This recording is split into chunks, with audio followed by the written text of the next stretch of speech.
Bienvenidos al espacio de periodismo de soluciones para un mundo en constante cambio.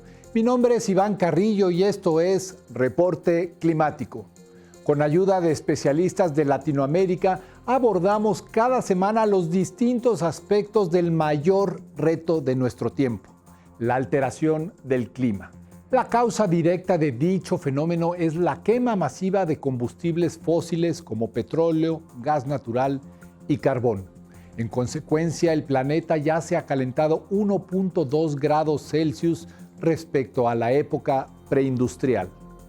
Este número puede parecernos pequeño, pero lo cierto es que está teniendo un impacto severo en muchos ámbitos de nuestra vida.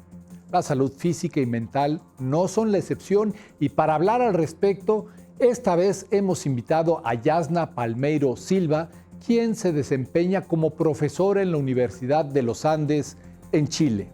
Yasna es una experta en salud pública y epidemiología.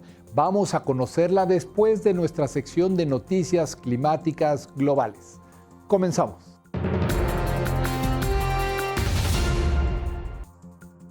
Contrario a lo que muchos pensaríamos, los grandes volcanes ayudarían a enfriar la Tierra si ésta fuera devastada por el cambio climático. Los escenarios más adversos de dicha crisis suponen que en el año 2100 el planeta podría alcanzar un calentamiento de hasta 6 grados Celsius respecto a la época preindustrial. En esas condiciones, las nubes volcánicas de las erupciones masivas subirían a una mayor altitud en la atmósfera. De acuerdo con una investigación publicada en 2021 por la revista Nature Communications. Ahí, las partículas capaces de bloquear la luz solar se expandirían más rápidamente que en la actualidad, provocando un descenso en la temperatura global. Los autores del estudio combinaron las proyecciones climáticas más pesimistas con simulaciones de actividad de volcanes tropicales. Así llegaron a la conclusión de que el efecto refrigerante de los volcanes aumentaría hasta en un 15%, pero únicamente después de atravesar una situación de calor en verdad catastrófica. La pregunta ahora es, ¿estamos dispuestos a experimentarlo en carne propia?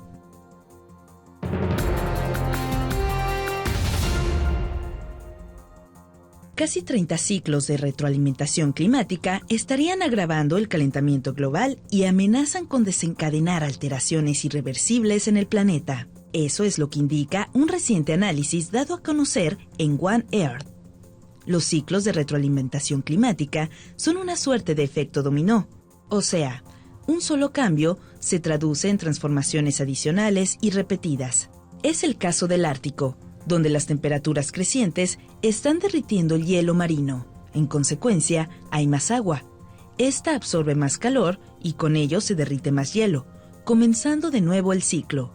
William Ripley, profesor de ecología en la Universidad Estatal de Oregon y autor principal del estudio, comentó al medio CNN que la desaparición de los bosques, las turberas que arden sin llamas y el permafrost que se descongela son ciclos de retroalimentación especialmente preocupantes.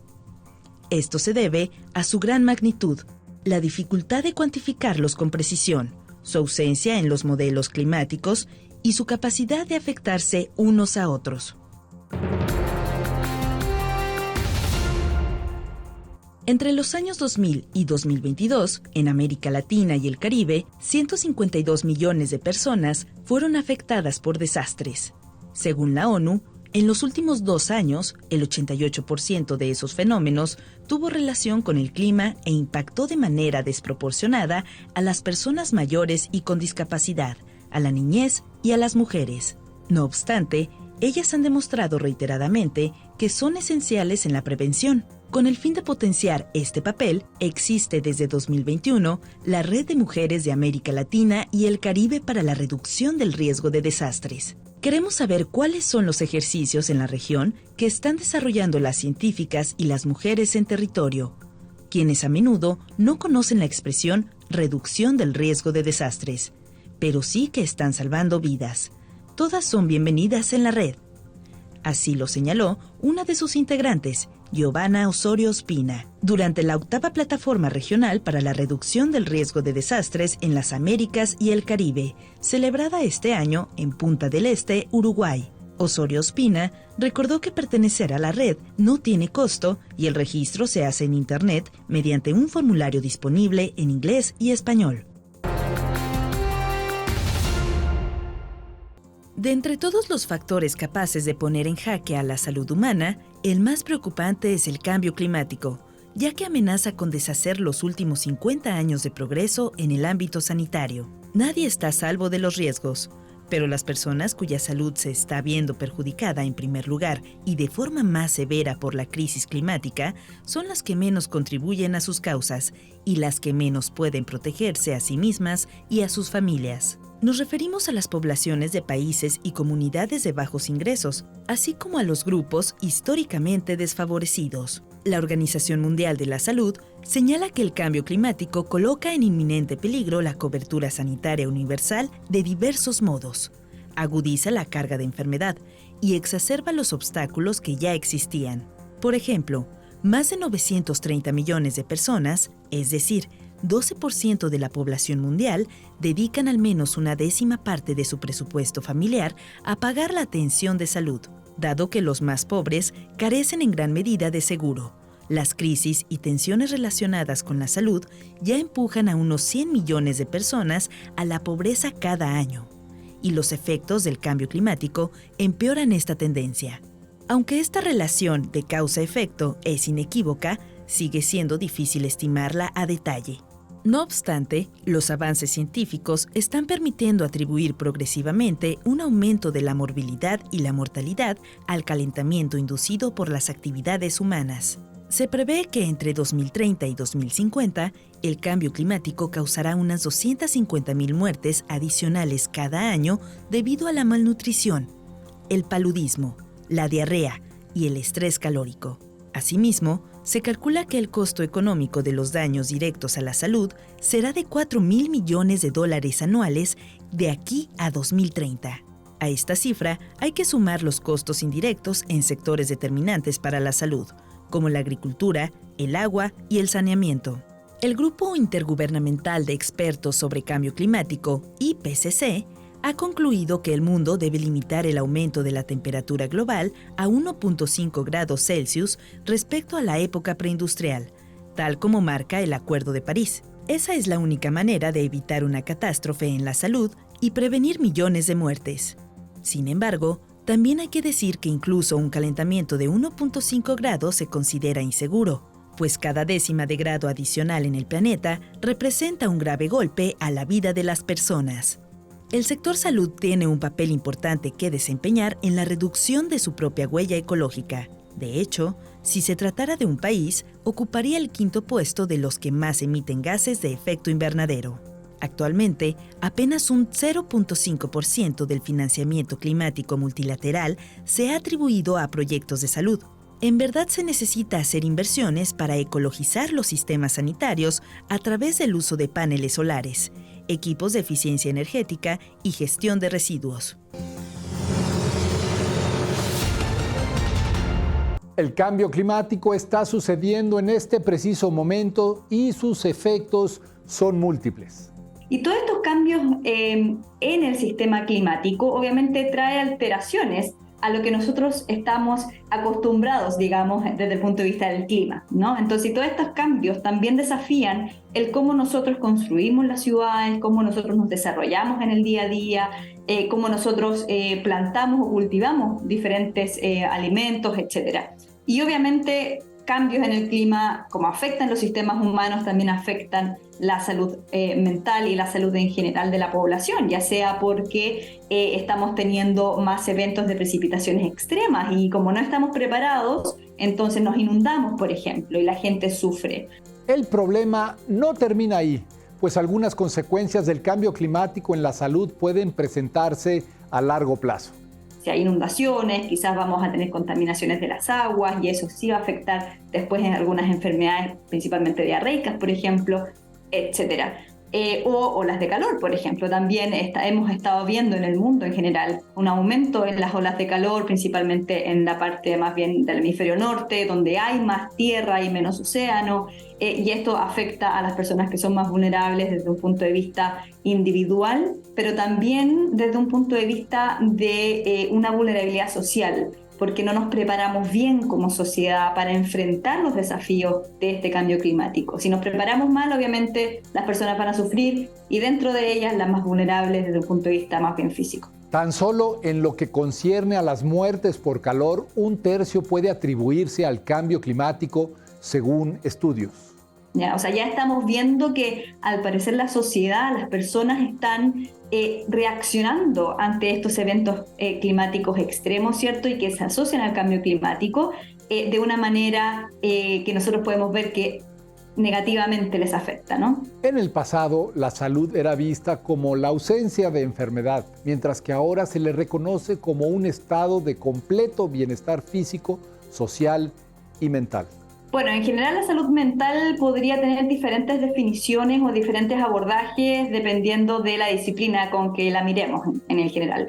Uno podría, si lo miramos desde una perspectiva más bien de la medicina tradicional, la salud mental se podría ver como algún trastorno, ¿no? Como alguna alteración bioquímica de los neurotransmisores, etcétera. Si lo abordamos desde una perspectiva más bien social, podríamos evaluar, bueno, cuán bien o cuán es la frecuencia de las interacciones sociales que tenemos y que eso afecta nuestro bienestar y nuestra salud mental en general. Hay diferentes perspectivas, diferentes formas de analizar esto.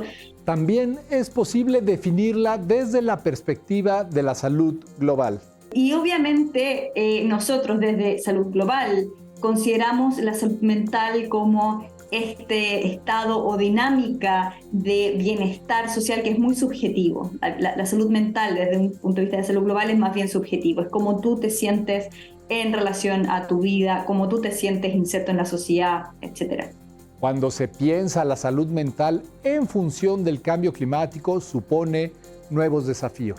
Dejando de lado el tema de salud mental, no lo tocamos mucho porque yo creo que uno de los principales desafíos es que no sabemos aún cómo medir esto. Si bien ya la salud mental por sí solo, o desde una mirada más bien biomédica, es difícil de aproximarse, han habido obviamente avances, pero es difícil de aproximarse, cuando incorporamos una perspectiva global, más bien sociológica, etcétera, es mucho más complejo. Y todavía estamos aún iniciando toda esta área, digamos, de análisis de relaciones entre el cambio climático y la salud mental o el bienestar mental, que también se ha llamado. En este sentido, una referencia obligada es el Lancet Countdown, un informe que se publica anualmente desde el año 2016. Una perspectiva partiendo bastante de lo más general, desde el Lancet Countdown, lo que han investigado y se ha visto que cuando existen olas de calor, por ejemplo, en diferentes países, analizan el tipo o las palabras que aparecen en algunos tweets en Twitter.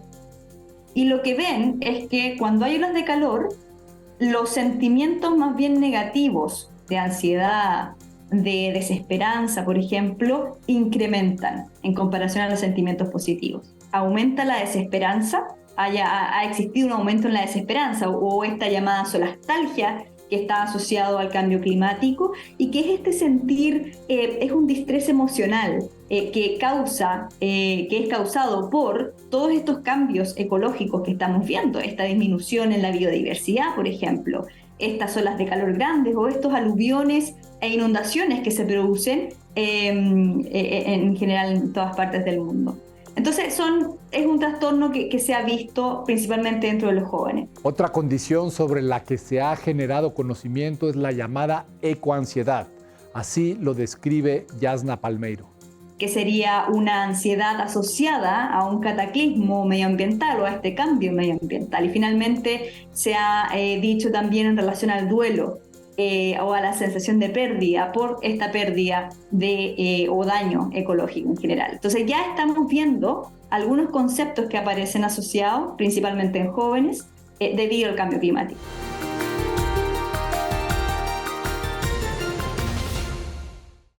El impacto del cambio climático en nuestras emociones es real.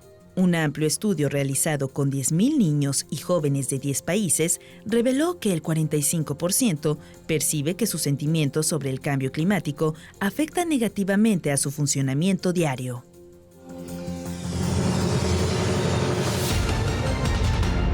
Pese a que la relación entre cambio climático y salud mental ha reunido evidencia, esto no se traduce en políticas públicas. Para enfrentar los problemas asociados al cambio climático y salud mental.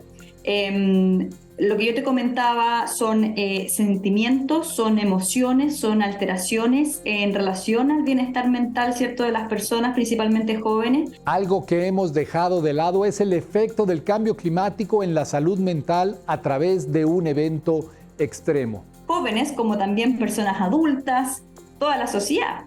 Si nos vemos enfrentados a un incendio, por ejemplo, que afecta a nuestra casa, que afecta a nuestros barrios, o si nos vemos enfrentados ante un aluvión importante, o una inundación importante que también afecta a todo nuestro entorno, esto causa un daño directo a la salud mental, causa preocupación, causa ansiedad, no sabemos qué hacer, perdemos cosas básicas como podría ser la vivienda, por ejemplo, y esto obviamente afecta de manera transversal. Podría asociarse a un estrés postraumático, inclusive. Incluso podría dar lugar al denominado síndrome por estrés postraumático. De reaccionar desde la política pública, de reaccionar de una manera adecuada, apropiada a los tiempos, ya sea para lo que viene para el futuro, pero también para lo que hoy día estamos viviendo y muchas de las personas en el mundo están viviendo. En Pakistán, en Nigeria, en Australia han estado ocurriendo inundaciones que la verdad están cobrando vidas y están destruyendo todos los entornos y los vecindarios de las personas. Entonces, lamentablemente tenemos mucho por trabajar aún. Yasna Palmeiro piensa que la mejor alternativa es conformar alianzas. Entre la academia, entre los tomadores de decisión, con las comunidades, con las personas que también lo están viviendo. A veces cuando nos sectorizamos y nos enfocamos en una sola área, dejamos de ver cosas valiosas como por ejemplo la experiencia de las personas que sí han vivido todas estas afectaciones a la salud mental o desequilibrios en el bienestar mental debido al cambio climático en sí. Veamos en particular qué es lo que la academia podría aportar a este tipo de esfuerzos. El duelo climático, el duelo ecológico podría ser muy negativo para las personas que están en su potencial desarrollo, ¿no? ¿Cómo vemos motivación? ¿Cómo nos levantamos en el día a día cuando estamos viendo que la naturaleza se está viendo afectada y lo más probable es que en el futuro no vaya a ser mucho mejor? Entonces, si tú me preguntas cómo podemos empezar, es bueno, reunámonos, hablemos del tema. Primero, porque eso nos va a permitir bajar tabúes, bajar estigmas, quebrar estas barreras de estigmas en términos de la salud mental.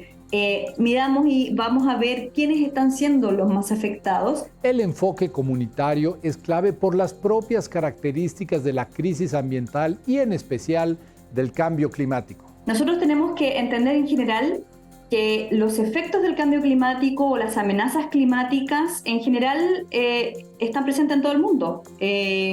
Intensas lluvias, olas de calor, las vemos en el norte, en el sur, en el este, en el oeste, etc. Las vemos en general, pero el impacto a las personas, o sea, la magnitud del impacto, si es que es mucho o si es que es poco, no depende de la amenaza climática en sí, sino que depende de cuán preparados nosotros estamos como sociedad, como comunidades, para enfrentar estas amenazas.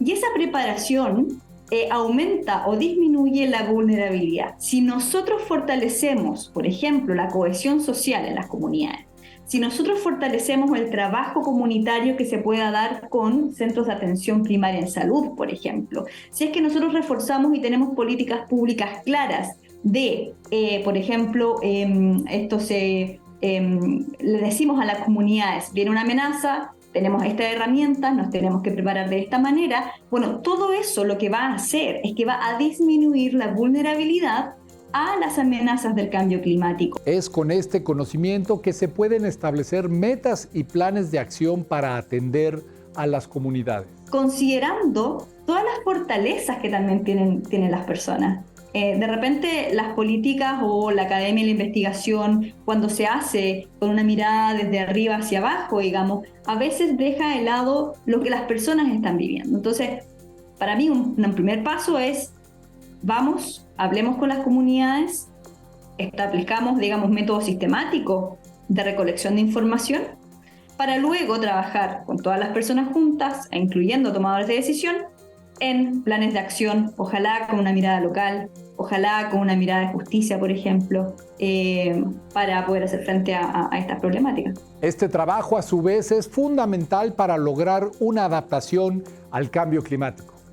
Lo que tú dices, conocer este tejido social, fortalecer este tejido social, que básicamente es una preparación y un fortalecimiento de la respuesta, lo que hace es que fortalece a la sociedad en general y disminuye estos efectos. Es decir, podríamos tener un menor impacto si la amenaza viene, que va a venir, porque ya la ciencia nos dice, claro, la amenaza está y va a seguir presente por un largo tiempo.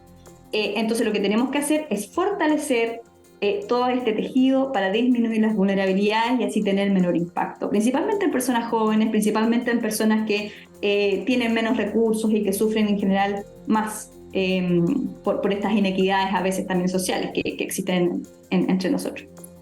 A la par, debemos combatir un fenómeno creciente, el de la desinformación y la mala información. Esta comunicación tiene que ser una comunicación clara, una comunicación transparente, que yo creo que no, para disminuir el impacto no hay que ocultar información, hay que mostrarla realmente, pero obviamente de una manera quizás no tan catastrófica como para no producir miedo, digamos, se podría decir. Y por otra parte, combatir la desinformación es tarea de todos. En muchos casos, inclusive líderes políticos favorecen la diseminación de malas noticias o desinformación, etcétera, y eso la verdad es que yo creo que tiene que ser una respuesta transversal, desde la academia, desde los tomadores de decisión, desde los comunicadores en sí, a que la desinformación no puede ser, porque finalmente lo que termina pasando es que genera desconfianza, y la desconfianza en la población, en las tomadas de decisión, es relevante, digamos, para los planes de acción y para reducir el riesgo de las amenazas. Entonces, el cómo enmarcamos la información en la comunicación es clave para, por una parte, transmitir información clara, real, pero también, por otra parte, para no producir daño, que creo que ahí es clave el trabajo en conjunto y colaborativo entre comunicadores, psicólogos, quizás sociólogos también. Para marcar la diferencia no siempre se necesitan grandes acciones. A veces basta con iniciar una conversación. A salud mental o a no decir nada, mira, sabes que me siento pena, me siento mal, la verdad. A veces evitamos eso porque nos ponemos en una situación de vulnerabilidad, ¿no? Sin embargo, esto es real, está pasando, y una de las mejores decisiones o acciones que podemos tomar es hablarlo en nuestros círculos de confianza, no crear juicios de valor. Cuando conversamos con otras personas, yo creo que eso es clave, ya sea en tu familia o ya sea con grupos de amigos. Y luego tomar acciones, es decir, ver qué es lo que me pasa a mí, cuáles son mis sentimientos, y cómo yo, desde mi lugar individual, desde mi puesto en esta tierra o desde mi lugar en donde yo puedo, digamos, actuar, tu lugar de trabajo, tu lugar de estudio, etcétera, cómo nosotros podemos ayudar tanto a la otra persona que lo está pasando mal, como también a la sociedad o a la comunidad en la que estoy inserto. Entonces, de ahí conversar, salir, involucrarse en actividades de acción climática. De repente vemos, hay pequeñas acciones, pequeñas acciones sociales o en la comunidad que pueden realizarse y que te van a ayudar tanto para tu salud mental como también para crear y fortalecer este tejido comunitario del que hablábamos anteriormente.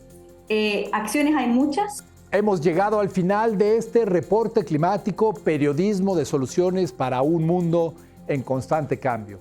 Gracias por habernos acompañado. Mi nombre es Iván Carrillo y los espero en la próxima emisión.